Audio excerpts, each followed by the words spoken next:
সব প্ল্যান বাদ দিয়ে হুট করে যদি প্রিয় বন্ধুর দরজায় গিয়ে সারপ্রাইজ দেওয়া যায় তাহলে কেমন হয় বলুন তো।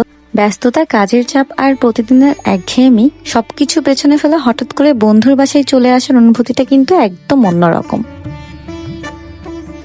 কখনো কোনো প্ল্যান করে পাওয়া যায় না, অথচ হুট করে হওয়া মুহূর্তগুলোই জীবনের সবচাইতে সুন্দর স্মৃতি হয়ে থাকে। পছন্দের এক কাপ চা, কোনো কারণ ছাড়া অছরে হাসি, আর পুরনো সব গল্প আবার নতুন করে বেঁচে ওঠা। আড্ডার এই অগোছালো সময়টুকুই আমাদের মনকে মুহূর্তের মধ্যে হালকা করে দেয়। দিন শেষে জীবনটা তো আসলে এমনই হওয়া উচিত, তাই না? হাজারো ব্যস্ততার মাঝে অন্তত কিছুটা সময় আমাদের এমন মানুষদের জন্য তুলে রাখা দরকার, যাদের পাশে থাকলে কোনো ফিল্টার বা অভিনয়ের প্রয়োজন হয় না, একদম নিজের মতো করে থাকা যায়।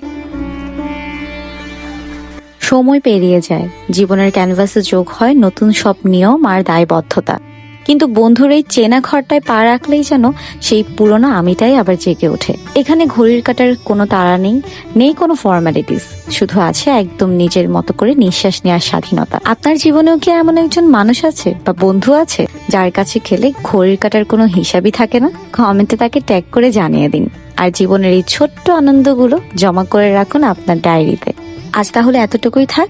নেক্সট কোনো দিন, নেক্সট কোনো সুন্দর ভ্লগে আপনাদের সাথে আবার কথা হবে, আবার দেখা হবে।